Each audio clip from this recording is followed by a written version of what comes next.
How do you handle the objection of, hey, I love what you do, I need to think about it, or let me think it over?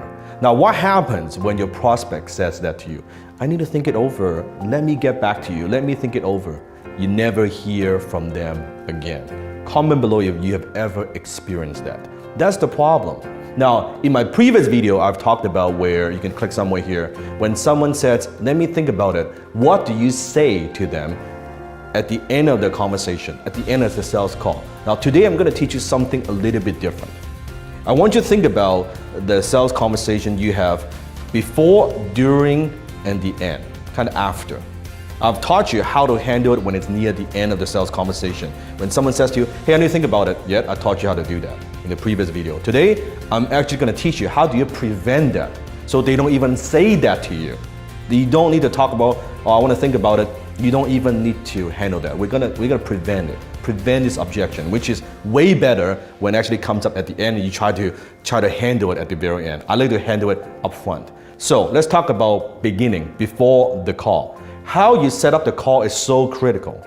If you are chasing the prospect, if you are calling the person, if you act and sound like a typical salesperson, right there, it's very easy for the prospect to say, hey, I need to think it over. What they're saying is, I don't think you could help me.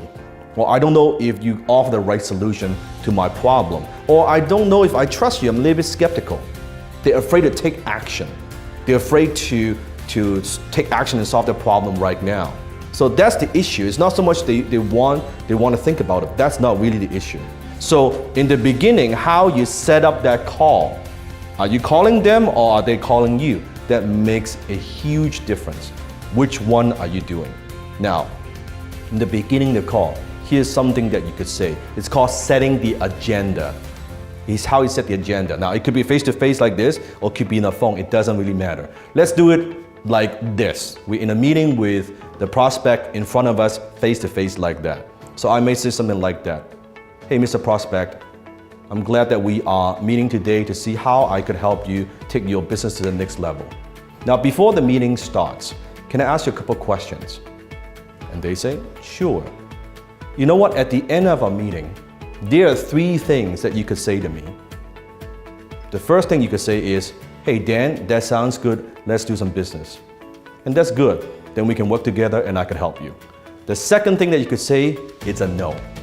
And that's perfectly fine. I want you to know, Mr. Prospect, it's perfectly okay to say no to me. If it's not a good fit, you can say no to me, I can say no to you. Number 3, the third thing that you could say, but I don't want you to, is I want to think about it. Because usually what that means is it's a no, and you're just trying to be polite. So before we even proceed, can we make a simple agreement that at the end of this meeting, you would say either a yes or a no, but not a I want to think about it. Is that fair? Boom, I have set the tone, I've set the agenda, that's how it's gonna go. Then it's very difficult for the prospect at the very end to say, oh, I want to think about it. No, we have agreed up front. That's the rule of engagement. We're not gonna talk about want to think about it. And so at the end, you're not like trying to chase them and say, oh, what do you need to think about? Let's think about it together. Oh, is it the price? No, you're trying to justify yourself too much. You're trying to justify your value. In this case, I just say that up front. Very casual, very fair.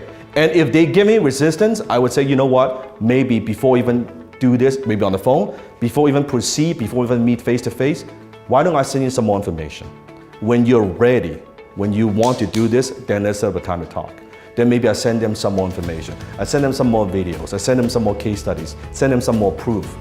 I don't want to talk to a prospect unless I know I properly qualify them. They are pre-qualified and pre-interested to buy what I have to offer. Why would I waste time?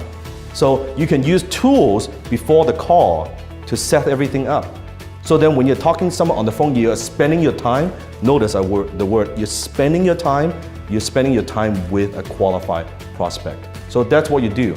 Before the call, you set the agenda, you set the tone, and you are telling the prospect, hey, if we're gonna do business, great. If we're not gonna do business, that's fine. But let's not waste each other's time. You're a business person, I'm a business person. You've got money, I've got a solution. Let's exchange. You give me your money in exchange of the problem. If you don't want to spend money, then keep your money, but also you keep your problem. And that's how you do it. So next time, before you do any sales call, try the technique, set the agenda, and see how people react. And I think you'll find you eliminate that objection. I need to think about it. Let me think it over. Rarely do I hear that. Comment below and let me know how this technique works for you.